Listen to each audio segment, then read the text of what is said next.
তো গাইস আজকে অর্থাৎ 4/9/2025 মোট হাতির সংখ্যা হচ্ছে 127টি। তো সেই হাতিগুলার অবস্থান বলছি, অনুগ্রহ করে একটু সবাই শুনবেন। বাঁকুড়া উত্তর বন বিভাগ, রূপনারায়ণ বন বিভাগ ও মেদিনীপুর বন বিভাগ, এই 3 বন বিভাগ মিলে মোট আজকে হাতির সংখ্যা হচ্ছে 127টি। তো প্রথমে বলি রূপনারায়ণ বন বিভাগে আজকে মোট হাতির সংখ্যা হচ্ছে 60টি। তো সেই হাতিগুলোর অবস্থান বলছি, গড়বেতা রেঞ্জের খড়কাশুলিতে 1টি হাতি, গোয়ালতোড় রেঞ্জের খাস জঙ্গল 688তে 4টি হাতি, বাঁশবেড়ে 3টি হাতি, হুমগড় রেঞ্জের সুখিশোলে 52টি হাতি। এগুলো ছিল রূপনারায়ণ বন বিভাগের মোট 60টি হাতির অবস্থান।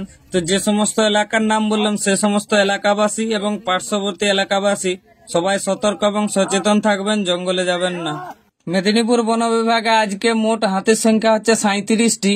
চাঁদড়া রেঞ্জের আমগোবরাতে 3টি হাতি, চাউলপুরাতে 1টি হাতি, আমাঝর্ণাতে 1টি হাতি, শুকনাখালীতে 1টি হাতি, পিড়াকাটা রেঞ্জের বেনাগেড়াতে 1টি হাতি, নয়াবসত রেঞ্জের বাগাখুলিয়াতে 2টি হাতি, লালগড় রেঞ্জের কামরাঙ্গিতে 2টি হাতি, আর বীরভানপুরে 22 থেকে 23টি হাতি, বান্দিতে 2টি হাতি, বনিশোলে 1টি হাতি। এগুলো ছিল মেদিনীপুর বন বিভাগের মোট 37টি হাতির অবস্থান। তো যে সমস্ত এলাকার নাম বললাম সেই সমস্ত এলাকাবাসী এবং পাশাপাশি এলাকাবাসী সবাই সতর্ক এবং সচেতন থাকবেন, জঙ্গলে যাবেন না। বাঁকুড়া উত্তর বন বিভাগে আজকে মোট হাতির সংখ্যা হচ্ছে 30টি। বড়জোড়া রেঞ্জের উত্তর সোড়াগোড়াতে 14টি হাতি, বেলিয়াতোড় রেঞ্জের কাঁটা বেনসেতে 5টি হাতি, সোনামুখী রেঞ্জের অর্জুনিয়াতে 11টি হাতি।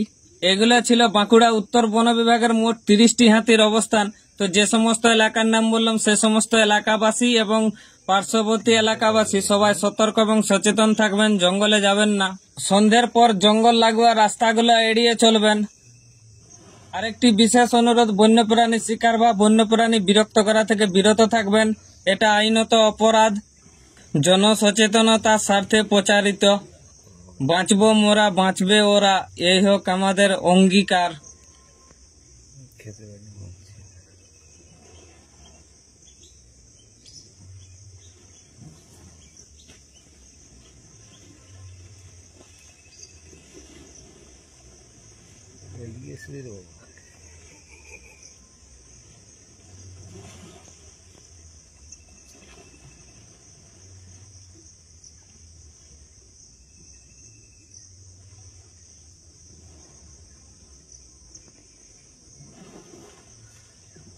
ওই সময়টা বাড়ি যাবো, ওখানটায় গিয়ে বসে বসে ভিডিও করো, উঠে যাবে।